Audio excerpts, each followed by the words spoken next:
सूबेदार नंदकिशोर यादव 1965 की जंग का वो जांबाज योद्धा जिसने दुश्मनों के सामने सीना तान कर ऐसा पराक्रम दिखाया है कि आज भी भारतीय सेना उनके बलिदान को गर्व से याद करती है। गोलियों की बारिश हो रही थी, चारों तरफ मौत मंडरा रही थी, लेकिन इस वीर यादव सैनिक ने पीछे हटना मंजूर नहीं किया। घायल होने के बाद भी दुश्मन के बंकरों पर हमला बोला, अपने साथियों का हौसला बढ़ाया और आखिरी सांस तक लड़ते रहेगा।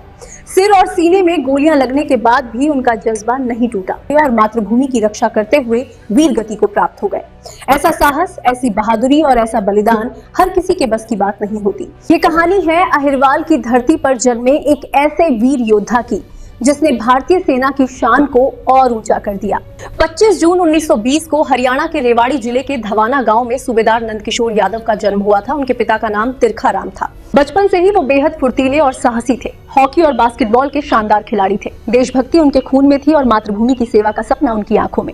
इसी जज्बे के साथ 1 जुलाई 1939 को उन्होंने भारतीय सेना ज्वाइन कर ली। फिर आया 1961 का भारत पाकिस्तान युद्ध, जब दुश्मन ने भारतीय सेना की एक महत्वपूर्ण पोस्ट पर कब्जा कर लिया।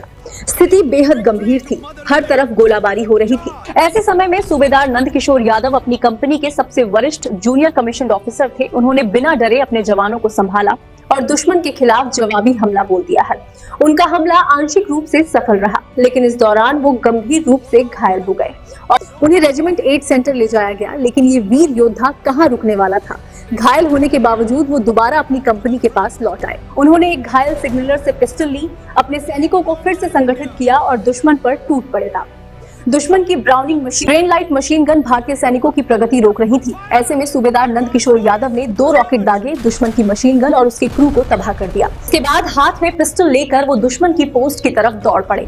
अपने सैनिकों का नेतृत्व करते हुए उन्होंने दुश्मनों के बीच खौफ मचा दिया। लेकिन तभी दुश्मन की गोलियां उनके सिर और सीने में लगी और मातृभूमि का ये वीर सपूत रणभूमि में अमर हो गया।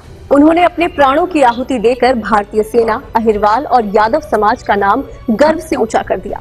उनकी अदम्य वीरता, नेतृत्व क्षमता और सर्वोच्च बलिदान के लिए भारत सरकार ने उन्हें मरणोपरांत वीर चक्र से सम्मानित किया।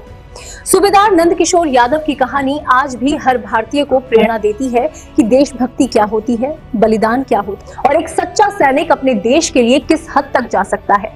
आज भी अहिरवाल की धरती अपने इस वीर बेटे पर गर्व करती है और भारतीय सेना के इतिहास में उनका नाम हमेशा सुनहरे अक्षरों में लिखा जाएगा। Bureau report, Yadav vision.